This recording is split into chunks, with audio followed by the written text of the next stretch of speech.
Be a few days before New Year's Eve 2013. I had decided to go camping with my friend. He's 26, I'm 20. He's the real outdoorsy type and loves camping. I've never been before and don't know shit. Convinces me it'll be fun and we'll make friends at the campsite. We're going on his Yamaha motorbike. I can ride but haven't gotten my license. Have to pack the bare minimum plus booze and weed. He lives in Ballarat, so I take the train up and we ride down to Forest where we are staying. Campsite is Lake Elizabeth if you know it. Not too many people there on that day. 2 couples and their dog, a Bogan family with children, a family of Asians. He says don't worry, closer to New Year's Eve younger people will arrive. At this point I just want to go and find a place to stay in Lorne, but that will all be booked out. We stay 2 days. Next day will be New Year's Eve. So far another group has rocked up, a bunch of 20-year-olds. They turn out to be all religious, and all they do at night is have a BBQ, not even drink or anything. At least I got a few snags off of them. Yes, I am aware of how Aussie this sounds. We pack up our stuff and just in case we tell the religious group to please save our spot in case more people come. We leave and decide to try our luck in Lorne anyway, and if we can't find anywhere else we can always come back to Forest. Spend a few hours in Lorne, absolutely nowhere. We could try Apollo Bay, but it's already getting late-ish, and it'll probably be full too. Ride back to Forest. The campsite is full. Religious group are nowhere to be seen. It's like 7 p.m. now. We try and find a tiny place to squeeze in, but not even kidding, it's full. Ask the Bogan family who was there when we got there what is up with that. Tells us they come up every year. It always gets full right before New Year's Eve apparently. So pissed at this point, having a small breakdown too. Finally tells me to chill out, we'll just camp somewhere illegally, no big deal, he does it all the time. I'm a bit of a coward, but we have no other choice. In between Forest and Lorne there's some pretty dense forest, but there's no road going through it, so you have to kind of go around and then go off the road. Good thing his bike is built for off-road and on-road. Get maybe 2 kilometers into the bush when we find a clearing. Made sure that we knew what direction we were going on the compass. Like 8:30 p.m. now. It's daylight savings, so it doesn't get really dark until 9:30. Put up our tent and shit. Can't make a fire because it's Australia and it's dangerous. Eat dinner, smoke some weed, and we go to bed a little while after that. Wake up at some point. I have no idea what time it is and I don't know why I woke up until I hear it. Something is walking around the campsite. Sounds big. There's also this foul smell like meat that has been in the sun rotting for a week. I'm frozen in fear at this point and staring at the entrance of the tent. My friend is fast asleep. The thing brushes against the entrance of the tent. It sounds like it's sniffing. Suddenly I hear it leave. I'm frozen in my position for like 40 minutes before I wake up my friend and tell him what happened. He dismisses it and calls me a coward, says it's probably a kangaroo or something. But what about that smell? For Pete's sake, Ann, I can't smell anything. Just go to sleep. Be next day, it's New Year's Eve. The night before's incident semi-forgotten. I decided it probably was just a kangaroo that rolled in something dead or something. Friend says that by now there's no chance of us finding some other accommodation, so we should just stay here again for that night. But during the day, let's go to the beach. We're getting the motorbike ready when this random guy walks into the clearing. Nearly shit myself because I thought it was like a forest protection guy, but he wasn't wearing the uniform. Introduces himself as Jack. Says he's camping out here illegally too and can't believe he found other people. Says he heard the motorbike last night but came and checked this morning and that his camp is a little over 300 meters away. Talked to him for a while. Seems like an alright guy. Asks us how we met. It's actually a funny story. We met because we found out we were dating the same girl. Instead of fighting each other for the 2-timing woman, we ended up becoming good mates. He laughs. We tell him we're going to the beach for the day and coming back, but we probably won't find the same spot, so I guess this is goodbye. I wouldn't be so sure of that. Humans have an excellent sense of direction when they need it. Something about that statement just creeped me out, like how he said humans and not our. We go to the beach for the day and meet some chicks, but that's not really relevant for this story. We're coming back around 4 p.m. and we go off the road once again. Make it a little way in and find a clearing.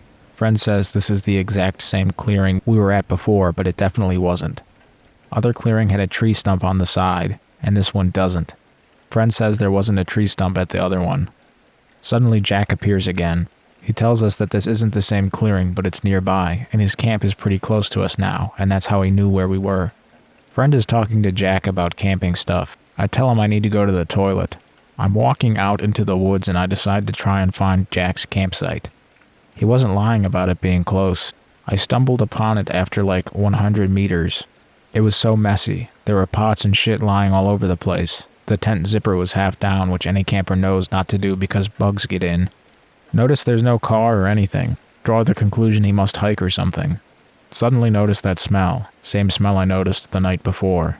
Start getting this like instinctual fear and I start backing away to go back the way I came. Hear this deafening screech come from somewhere in the distance ahead of me. Like no other animal or human sound I've ever heard. Hear it again and it's closer. I'm so scared and I sprint towards camp. Hear a voice somewhere to the right of me. Hey kid, hold up, I heard it too. Jack's voice. I don't stop or look, I just keep running. Burst into clearing and see my friend. I'm really upset so he knows I'm not making stuff up and he listens to my story. Tells me that Jack told him he was leaving and that he had gone back to his campsite 10 minutes ago.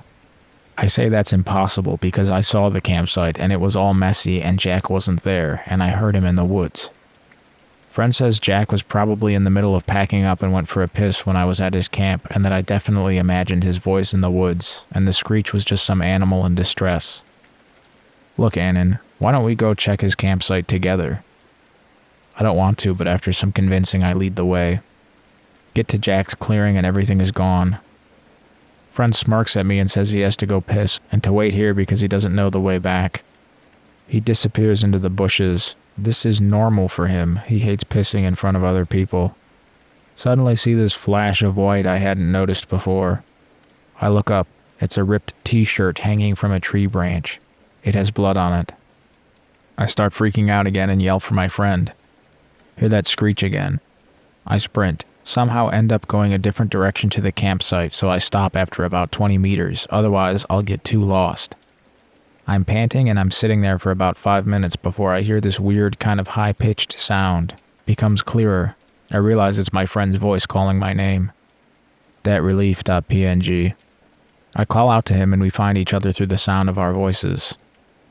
Did you hear that screech? It's the same one I heard at Jack's camp. Yeah, I did, Annan. Weird, right? Do you know where our camp is from here? I know the general direction, and we end up back at the camp. I tell him about the white shirt. He agrees that it's creepy. Well, at least Jack is gone now. We can spend tonight here. Get that instinctual fear again like I had at Jack's camp. Nah, man, we should get out of here. This place is creeping me out. Friend suddenly gets really angry. What the hell, Annan? I can't believe you're going to back out of something just because you think it's a bad situation. Remember when we first met and that girl was playing with both of us, but instead of fighting each other, we turned that bad situation around and became friends? I think this is a really weird thing to say, like it didn't really fit into the context of what was going on, you know? Now I really think we should leave. We hardly have any food or water left as well. Why don't we just go back to Ballarat and hang with Jesse and them? Finally he agrees. Before we go, can you just come with me into the woods for a sec? I need to pee, but that screech scared the shit out of me. I kind of follow him a few steps until my brain clicks. Start smelling a whiff of that foul scent again, and I remember that my friend is the kind of guy who needs privacy when he pisses, even if he's scared. Nah, dude, just hold it in. I don't want to go anywhere but out of these woods. He reluctantly agrees and we pack up the tent. Mostly me doing the work. He's just sitting and watching me, which is weird because it's his stuff and he's really protective over his camping gear. I pack the saddlebag for the bike and wait for him to get on. Gives me this weird look. Can't you ride this time? I'm feeling really weird now. Tell him he knows I can ride, but I don't have my license. I'm really tired. Can you just ride today? We'll be fine. I agree. I just want to get out of there. He gets on behind me and puts his hands tightly around my waist, which he knows you don't do because we have a back plate. I check the compass, and after a while we get onto the road. And after an hour, I pull over because we'll be getting on the highway soon. Tell him we need to switch just in case I get pulled over. He gets on but asks where we're going. I can't believe this shit. Tell him we're going back to his house. Ended up having to direct him back. I knew now that something seriously weird was going down with him, and he also knew that I knew this because what person forgets where they live? No point green texting the rest of the story, but basically I got out of his house when we got there because I couldn't stand to be in the same room as him anymore. On the trip back, things clicked together in my brain, like how he only knew things after I said them, and how he only knew about how we met because we had told Jack, and Jack definitely was involved in this somehow. And also, he's been really different since that camping trip. Like, he has this dog which he's had for 12 years. He loves that dog, man. Like, it's his best friend, and when we got to his house, he didn't even greet it or pat it, and that is seriously not right for him. Also, he's a really social guy, and our Ballarat mates said that on New Year's Eve he didn't go out at all. And when I was leaving his house, he didn't try and convince me to stay or anything, and my real friend would have. But I think whoever it is now knew at that point that I knew what was going on. Some of the texts he sent me. School one was when I was in Ballarat visiting another friend, and he somehow found out I was there. There were other texts, but I never reply, and I deleted some because it just made me upset. He's been stalking you. Find out if he's been asking around about you from friends. Also, would Adam usually make a lot of typos? Nah, like when he's drunk, yeah, but during the day he wouldn't. He's working on his PhD in occupational therapy. Friends have said in passing that when they've gone to his house, sometimes it smells disgusting, and they always describe it as rotting meat, like something had died in there. And apparently Adam would always say a possum had died in the ceiling, which isn't uncommon, but given the situation. Anyone have any theories on that rotting smell? Also, do you think it's a skinwalker or what? I'm going to ask one of my friends now. My friend just told me he asked about me. Going to upload the conversation now. Now, unfortunately, that's all I have. I don't have the rest of it, if there is any more. I've searched the archives and I cannot find the story. So we have no conclusion, but, there you go.